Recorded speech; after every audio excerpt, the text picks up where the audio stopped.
Hello and welcome to a big edition of In the Box Seat. Ella Cohen's always here, and Paul Joice joins us back from a nice vacation. Yep, lovely trip, guys. Relaxed. Very relaxed. Not officially back at work yet, a couple of days to go, but we're glad to have you before. Had a great trip away and visited a few very interesting spots around the world with the family. They had a great time, and now we're back getting stuck into the right part of the carnival. Just tell us where you went.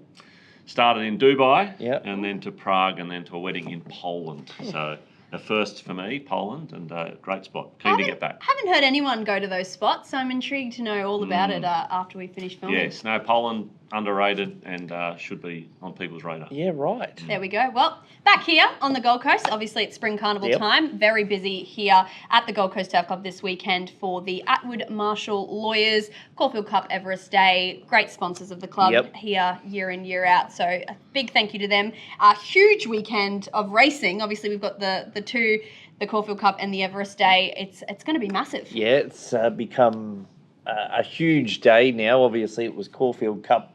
Used to be. Just Caulfield Cup. And now it's, it's Everest Day. It's Everest Day. And there's some race on in Melbourne that, and it's arguably the best edition of the Everest. It is an amazing field. Well, I mean, it is as far as the top end goes. Yeah. With Kaye Rising makes the race. Yeah. I think without Kaye Rising, you sort of got a bit of a tail this year, Yep. which you haven't had before. So the boys are going to give you their top tips a bit later on, but before we get to tips for the weekend, a bit of club news both on and off the track. Yep. The Racing Queensland Awards night was obviously great night last weekend. Mitch was there in attendance, Yep. and big congratulations to the Gold Coast trainers, Yes. Tony and Madison Sears, for taking out the cutest horse of the year title with Yellow Brick. Yes, and he's lining up in the King Charles on Saturday. So congratulations to Tony and Maddie with success in the cutest. We also had Jace McMurray win the Apprentices title. Of course, Jace is back here on the Gold Coast, riding up a number of winners for the Michael Freedman stable of late. So great to see Jace and his family there. And the Gold Coast Turf Club sponsored the provincial awards on the night. Luke Henderson, great speech. Actually, he didn't say anything. He got up. Great handshake. He was all ready to say something, and then they got to it, and you know what awards nights are like. Sometimes it's scripted, and then other times it just doesn't. That's awards nights. We are done for another year. Ours is over. Racing Queensland's over. Australia's over. And congratulations to everyone across the three who have had success. And on to the next racing season and a massive spring carnival. No, it was a good night, night, whatever time it finished. Have you watched much of the racing while you're away? Not a lot. How's the reception? I struggled. Well, a lot of the like Dubai, they block a lot of it. Yep. And I think a couple of those European countries, they block it as well. Yep. So it was a little bit tough. I was watching a lot of replays. I was sort of getting through Racing New South Wales, Racing Queensland's website to try and find a bit. So I'm catching up, and I couldn't even watch the NRL Grand Final. I mean, that was tough must too. have been tough. You didn't miss much there. I missed a really good game by the sounds of it. You did But catching up on all that gradually. Some sad news this week here at the Gold Coast Turf Club, the passing of trainer Kaye Tinsley. Kaye was one of the trainers back in the late 80s, 90s, in the halcyon years here at the Gold Coast Turf Club, battles with Greg Mance, Gerald Ryan, Alan Bailey in the premierships.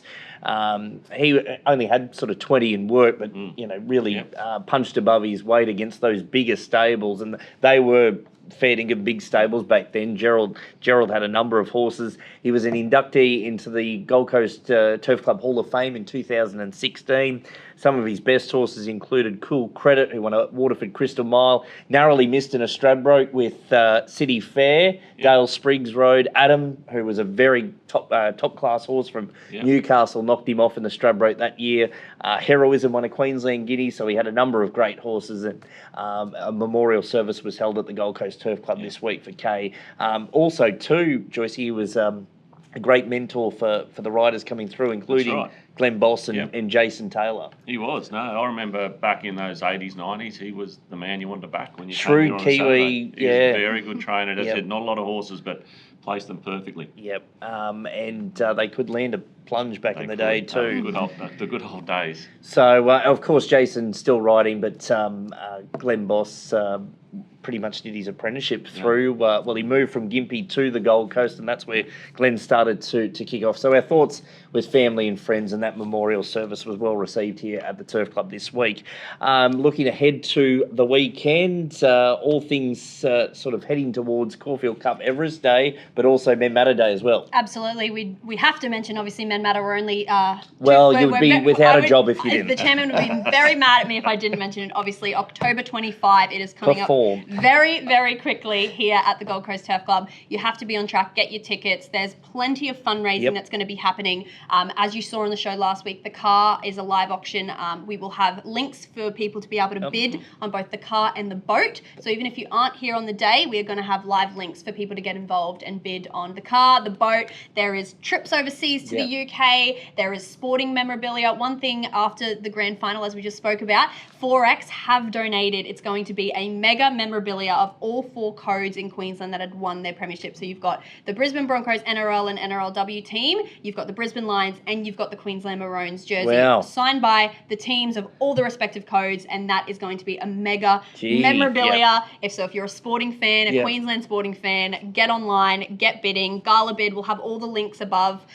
So get involved, buy a raffle ticket, and donate, because 3 very worthy charities, Livin, the Prostate Cancer Foundation of Australia, and Heart of Australia. So get involved, support the day, buy some tickets, head to gctc.com.au. Would look good in the pool room, that. Very good in the pool room. When I saw that one come through on the side, I thought, oh, this is going to be a hot one, contender. Even not as a Broncos supporter, but gee, it's a great piece of memorabilia, isn't it? Yeah, and even if you only went for one of the teams, absolutely, that's a clean probably going to be worth a lot in a while. So I'd get on that one, and get along. Obviously, Derby Day and Melbourne Cup follow shortly after. So plenty of tickets, plenty of racing. Lots happening here at the Gold Coast Turf Club. I should say too, with the Queensland sweep at the moment, Transatlantic was able to take the Toorak last week for Tony Gollan. He's got a live chance in the Cox Plate with the Hollandale Doomben Cup winner in Antino. So what else could Queensland win? We're on fire. Look at us go. No Knight's Choice in the Melbourne Cup this year. Might have to be another Queensland angle. Maybe one of the lightweights might get a ride. Yeah, well, I think Robbie Dolan's found himself on a nice horse. Oh, Royal Supremacy, So well, he's now a Queenslander now. Sort of. Yeah, sort of Irish counts. Queensland / Sort of. Stretch it as far as we can. Yeah, that's right. Russell Cruz from Queensland, Farlap, I think. Anyway, we digress. So how are we going with tickets? Tickets are selling very fast. So event centre sold out, restaurants are sold out. So if you do want hospitality, you have to head to the Glass House. It's a cocktail package, the Stallion Soiree.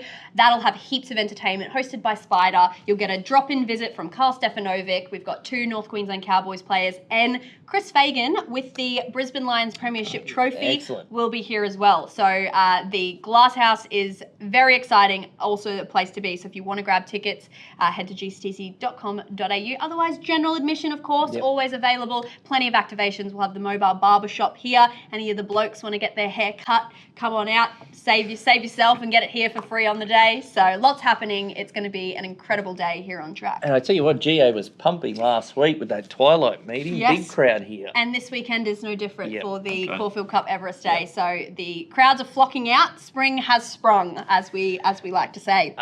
More importantly, let's find a winner. Now, you might be a bit ring rusty on the form. No, I'm fire He's well ready first to go. up. Always fire well There fresh. we go. Joycey's never rusty. He's ready to go. Let's start with the Everest.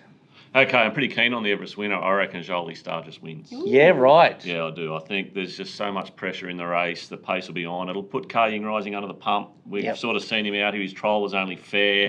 You've heard the rumours at the end of last week how well he was going. He worked okay at Canterbury, but race pressure, different story. You've got to come all the way from Hong Kong. He's never faced that sort of pressure before. He's $1.60. Leave me out of him. Jolie Star couldn't have been more impressive winning first up. Chris Waller's a gun, big-time trainer with J-Mac in the saddle. And I just think the race sets up too well for us. So $7 with Tab. I don't think you can miss each way. If there's a blowout, is there anything there or no? Not really. Look, I think if Kaye Rising came out and won, I wouldn't fall off the chair in shock because it's fairly well expected. But I just couldn't take $1.60. But I think Jolie Star, my money will be going on her all day. And I think she'll win. I'm going to stick with Kaye Rising on the back of David Hayes' comments on Monday. I had him on the air and he was bullish about his work. I did think it was stronger work. What did you make of the trial? fair, but he'd got away from them. They just some comments this week was they kept plenty of condition on him just in case he lost a lot of weight coming down from Hong Kong for the first time he'd been away. So by the time he got here, and he actually did too well, so he got away from them and he blew out in the trial. I did think his work was much better at Canterbury, although it was only 38 from the 600 and he dashed up the last 200. I'm going just to take the punt that the stable have got him right. Could I take the prize? No. But could I back anything to beat him? If he's at his best. If he's not, and maybe somewhere near his I think win if it on was at Sha Tin, you could take $1.60, but it's not. He's got to stand in the tie-up stalls for 3.5 hours on big Saturday, which is something that he's never done before, which is another part of the puzzle. Even at the trials the other day, he was only there for an hour. But on these big days, you have to be there 3.5, 4 hours before you race. And I just don't think Overpass is going to do anything but try and lead. And I think, and with Marzu now in the race, with Marzu in the race as well, he's just not going to get that picnic in front, which he's got a lot of the times over in Hong Kong against inferior opposition. So it's a different story. And he can his international win. They do mark that as he did have an off day. He got away with it, but he wasn't as brilliant as what he had been. So.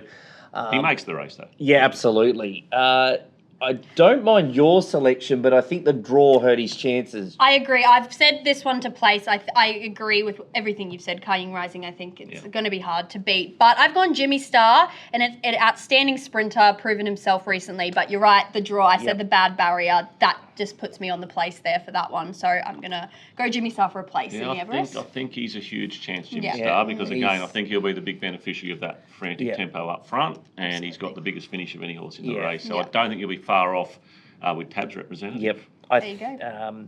The draw hurts, but he's probably he wasn't. Back anyway, he wants the high pressure race which he's going to get. While these sit sprint lead up races haven't exactly been the right race, but his last 200 metres. I think Tab will make the profit on him. I think we'll be right. Our bonuses won't get slashed. Love it. I like that. Bonus.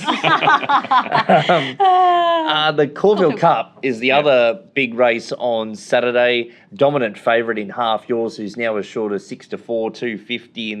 And if you want, does he just win? Yeah, I'm happy to take 280. I think on him. He's obviously won the Sunshine Coast Cup, so we had a good look at him here at the 2400. I haven't seen a win like that since I've been here. Like, he's just so dominant winning that 2400. His lead up running the Turnbull, negative ride on a leader's track, savaged the post, and then came up with a beautiful soft draw. Like, I haven't done all the internationals, so it's just too hard. So obviously they're always in the mix somewhere. He looks the obvious, doesn't he? But on his Aussie form, I think he's a good bet at 280. Yeah, I think he'll win. He was the best lead up run, which you always like to find. He's got no weight, soft draw. I'd rather back him in this race at 2400, where you know he's going to run it right out, than gamble on the 3200 in a couple of weeks' time. So we'll just see him win the Caulfield Cup, and then we'll go back and have another think about it. I'm selecting him. The best roughie in the race, I think, is this Japanese horse. Yeah, they're the tough. That's hard to put the line through any Japanese stays. He's drawn 18, so he'll see more of Melbourne than most, given how they just sort of let them slide. And but they reckon he is a pretty good stayer, and a decent judge was tipping him a long way out. So Golden Snap is the best roughie in the race for me. I'm in two minds. We spoke about them before, Royal Supremacy. A win last start, and they keep Robbie on. I think that could go either way. A win last start, either ready to have another win, or has he gone too fast? And that's the other element to the race. Do you go the Melbourne lead-up runs, which have often been sit sprints, the wait for age, or the Metropolitan form where, Royal Supremacy, Vauban, those sorts of horses? Yeah, I think the quality of the Turnbull was good enough this year to go Melbourne form.